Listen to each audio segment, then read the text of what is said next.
আসসালামু আলাইকুম। মুরগির খামারের লিটার হিসেবে সবথেকে গুরুত্বপূর্ণ যেটা আমাদের প্রয়োজন হয় সেটা হচ্ছে কাঠের গুঁড়া। এই কাঠের গুঁড়াগুলি বিভিন্ন মিল থেকে সংগ্রহ করে এনে তারপর আমরা আমাদের মুরগির লিটার হিসেবে এগুলিকে ব্যবহার করি। এক সপ্তাহ বা 15 দিন পর পর ক্ষেত্র বিশেষ এই লিটারগুলি আমরা দিয়ে থাকি। তো আজকে আমাদের গন্তব্য হচ্ছে এই লিটার বা কাঠের গুঁড়াগুলি সংগ্রহ করতে আমরা মিলে যাব। যদিও আমাদের এই কাজটি করতে হয় একেবারে সকালবেলা, এর কারণ হচ্ছে মিল যখন অন হয়, মানে মিলে যখন গাছগুলি কাটা হয় তার আগেই এই কাঠের গুঁড়াগুলি আমাদেরকে সংগ্রহ করে নিয়ে আসতে হয়। এজন্যই খুব সকালবেলা আমরা চলে এসেছি কাঠের মিলে, অর্থাৎ এটাকে সমেল বলা হয়। এখানে আমরা চলে এসেছি সকাল সকাল কাঠের গুঁড়িগুলি সংগ্রহ করার জন্য। দেখতেই পাচ্ছেন কি পরিমাণ কাঠের গুঁড়ি এখানে জমা হয়ে আছে। এটা মূলত গতকাল এবং গতকালকে রাত্রের যে কাজগুলি হয়েছে, মানে যে কাঠগুলি ফারানো হয়েছে, সেই কাঠের গুঁড়াগুলি মূলত এখানে জমা হয়ে আছে। এই সমেলের নিচে 4 কোণা বিশিষ্ট একটি চেম্বার তৈরি করা থাকে। এই চেম্বারের মধ্যে মূলত হচ্ছে যে কাঠের গুঁড়িগুলি গিয়ে জমা হয়। পরবর্তীতে এই কাঠটাকে ওখান থেকে উঠিয়ে তারপর এখান থেকে কাঠের গুঁড়িগুলিকে পরবর্তীতে সরানো হয়। জায়গাটা যেহেতু আমাদের পরিচিত, তাই সকালবেলা এখানে কেউ না থাকলেও আমরা নিজেরা এসে কাঠটাকে এখান থেকে সরিয়ে তারপর ওই চেম্বারের মধ্যে নেমে আমরা কাঠের গুঁড়িগুলিকে সংগ্রহ করে আমাদের বস্তার মধ্যে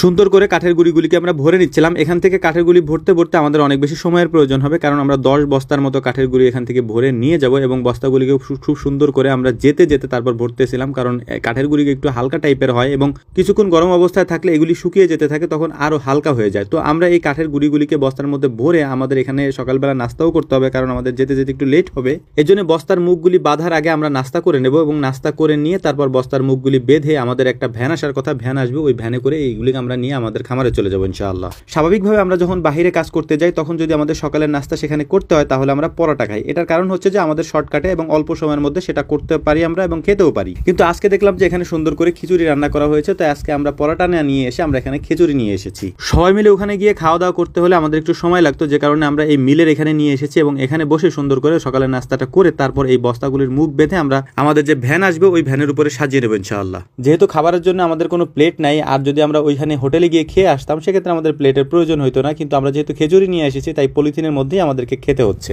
তো যাই হোক, আলহামদুলিল্লাহ আমাদের খাওয়া দাওয়া শেষ হওয়ার পর এখন আমাদের কাজ হচ্ছে একটু বিশ্রাম নিয়ে তারপর এই যে বস্তাগুলি আছে এই বস্তাগুলিকে সুন্দর করে আমরা বেঁধে নিচ্ছিলাম, কারণ এই বস্তাগুলি একটু ফাঁকা থাকলে যখন আমরা এগুলিকে আমাদের ভ্যানের উপরে সাজাবো, যেহেতু এগুলি শুকনা তাই একটু ফাঁকা থাকলে এগুলি পড়ে যেতে পারে। এই কারণে খুব সুন্দর মতো আমরা বেঁধে নিয়েছি। বেঁধে নেওয়ার পর এগুলিকে আমাদের ভ্যানের উপরে সাজিয়ে নিয়ে আমরা এখন চলে যাব আমাদের খামারের দিকে এবং খামারে গিয়েই আমাদের যে মুরগির লিটারগুলি আছে সেগুলিকে পরিষ্কার করে এই নতুন লিটার বা নতুন যে কাঠের গুঁড়িগুলি আমরা নিয়ে যাচ্ছি এগুলি আমরা দিয়ে দেবো ইনশাআল্লাহ। আলহামদুলিল্লাহ সকালের কাজে অনেক বেশি বরকত হয়। একেবারে ভোর থেকে যদি কাজ শুরু করা যায় তাহলে দিনের অর্ধেক কাজে মনে হয় যে আমরা শেষ করে ফেলতে পেরেছি। তো আলহামদুলিল্লাহ আমরা চলে এসেছি আমাদের খামারে বা আমাদের বাড়িতে। এখন এগুলিকে আমরা সুন্দর করে সাজিয়ে রাখবো। সাজিয়ে রেখে আমাদের যে আগের যে লিটারগুলি আছে মুরগির ঘরের সেগুলিকে আমরা পরিষ্কার করে ফেলেছি। পরিষ্কার করার পর এখন আমরা নতুন লিটারটা এখানে দিয়ে দেবো ইনশাআল্লাহ। মুরগির ঘরের লিটার 10 থেকে 15 দিন পর পর এরকম চেঞ্জ করে দিলে এটা থেকে ভালো একটা ফলাফল আপনি পাবেন। এটার